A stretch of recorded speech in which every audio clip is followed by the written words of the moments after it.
দেখুন মিস্টার সেন, আমি উকিল আর আপনি আমার ক্লায়েন্ট। আমার দায়িত্ব আপনাকে সবকিছু জানানো। আমি জানিয়েছি। আপনি ওই লোকটাকে ঘাড় ধরে বার করে দিতে পারলেন না? দিয়েছি তো, তবে ঘাড় ধরে নয়, মিষ্টি কথায়। না মিস্টার মুখার্জি, ওই রোহিত রায়ের অডাসিটি দেখে আমি অবাক হয়ে যাচ্ছি। ওই লোকটার এত বড় সাহস আপনার কাছে আসে অলি কিরিটের কাস্টাডি চাই।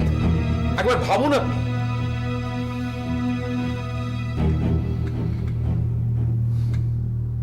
আমিও তাই ভাবছি মিস্টার সেন।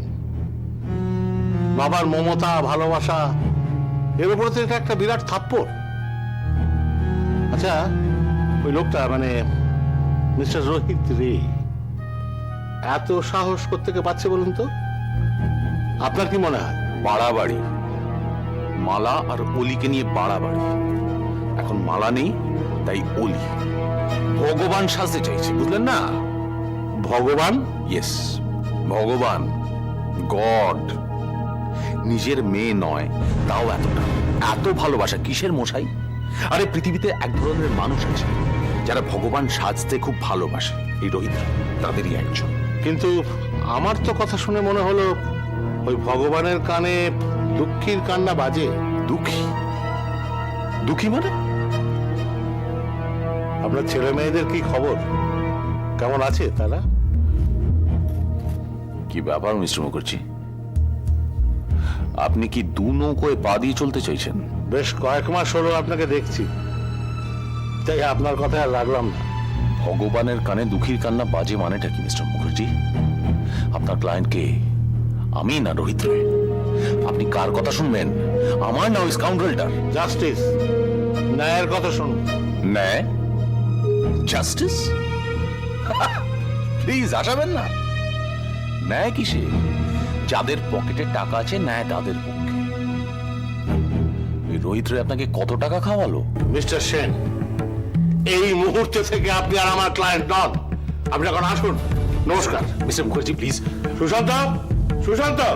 মিস্টার মুখার্জি আপনি প্লিজ আমার কথাটা বোঝার চেষ্টা করুন। আমার অবস্থাটা একবার ভাবুন।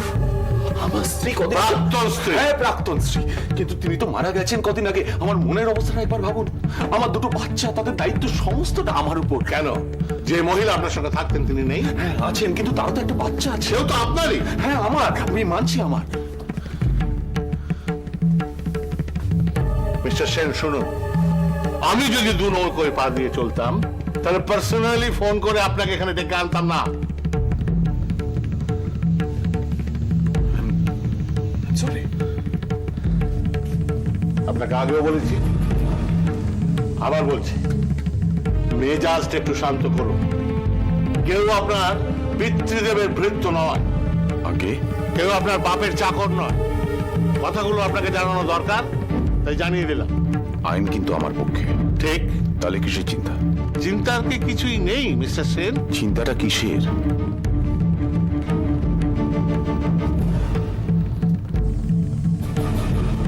আপনার উকিল হিসেবে আমি আপনাকে একটা কথাই বলবো, ভালো থাকবেন, বাচ্চাদের ভালো রাখবেন। ওদের মা নেই, এই সময় ওদের আপনাকে খুব দরকার। Good luck. Thank you.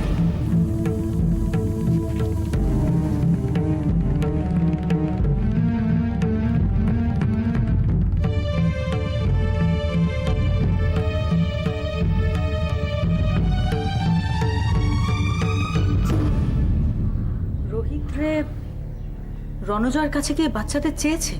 এক কথা কতবার বলতে হবে? শালা ভগবান।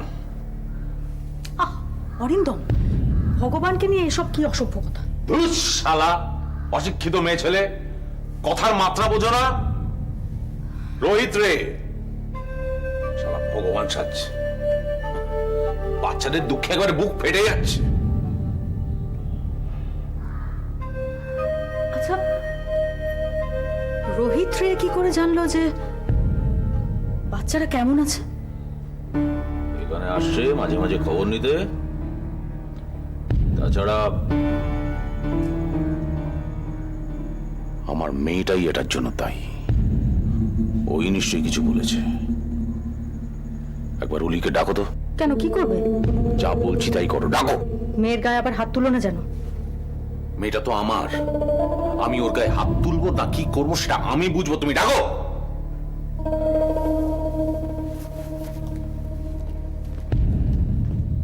শালা, আমারই খাবে, আমারই পড়বে, আর আমারই বুকের উপর বসে আমার দাড়ি উপড়াবে।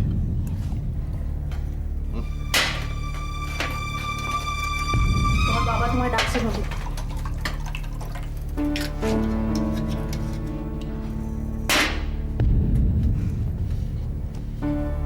অরিন্দম, অলি,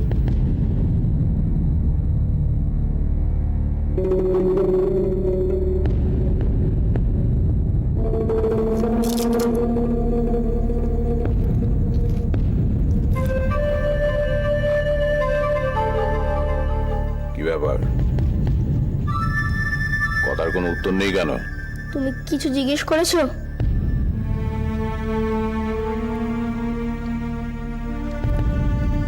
চলতে পারে না কিন্তু জিভ চলে, ছুরির মতন চলে। কেন ডেকেছো? এ বাড়িতে খেতে পাও না, আন্টি খেতে দেয় না তোমায়। এ না হলি, এই কেকটা খেয়ে নাও। এত রাতে কেক? রাতের খাবার খেতে তো দেরি আছে, এইটুকু খাবার খেয়ে নাও। নাও খেয়ে নাও। হ্যাঁ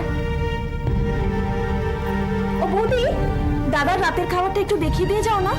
হ্যাঁ চল। হ্যাঁ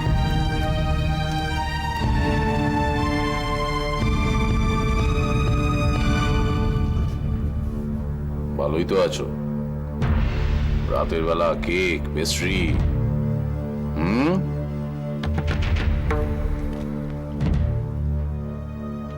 রোহিতকে বলেছো আমি ভালো নেই? না। তাহলে কি? আমি চারিদিকে শুনতে পাচ্ছি আমার বাচ্চারা নাকি ভালো নেই, রোহিত নাকি। আমার আঙ্কেলের কথা বলতে ভালো লাগছে না।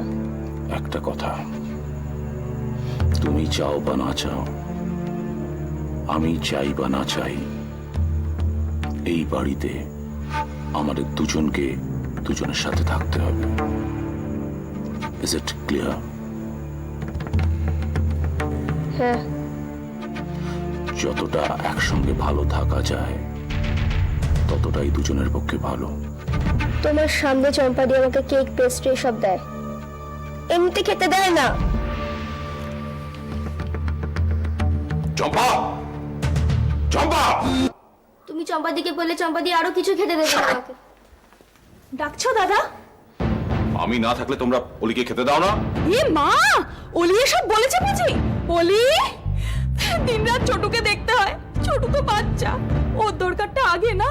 হ্যাঁ সে তো বটেই। তখনই হয়তো অলি খেতে চাইলো, হাতের কাজটা সেরে মানে ছোটুকে দেখে তারপর তো ওকে খেতে দেবো না। অলি, না বাবা, চম্পা দিয়ে আমাকে সব সময় বকে। দুষ্টুমি করলে তো বকবে। আমি দুষ্টুমি করি না। আমি এমনি এমনি অলিকে খেতে দিই না, এমনি এমনি বকে।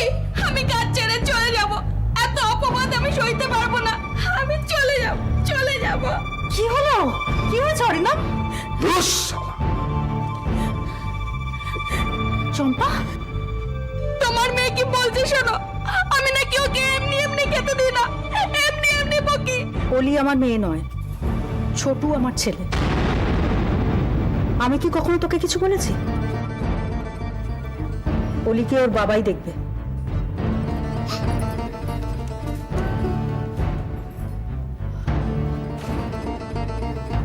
শোনো অরিন্দম, আজকালকার যা দিনকাল পড়েছে না, টাকা ছড়ালেও কিন্তু ভালো কাজের লোক পাওয়া যাবে না। চম্পা যদি চলে যায় ছোটুকে কে দেখবে? আমি কিন্তু একা এত কিছু সামলাতে পারবো না। ব্যাস এটুকুই আমার তোমাকে বলার ছিল।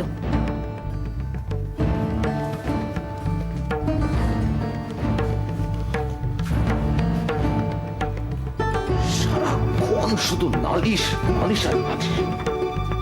এই বাড়িটাকে তো তুমি নরক করে তুলে চলি। তোমার আর তোমার মায়ের হাত থেকে ছাড়া পাওয়ার জন্য আমি তোকে ডিভোর্স দিলাম। বাবা, আমার মায়ের নামে একদম কিছু বলবে না। না বলবে না, একটা পঙ্গু মেয়ের জন্ম দিয়ে গেছে, একটা নষ্ট চরিত্র। হ্যাঁ!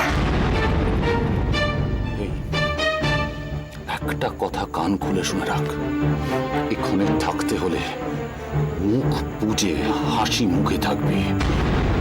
অন্য কোন রকম কিছু যেন আমি শুনতে না পাই, কোন নালিশ যেন আমি শুনতে না পাই। যা খেতে দেবে তাই খাবে। আগে ছোটু খাবে, তারপর তুই খাবে। কথাটা মনে থাকবে।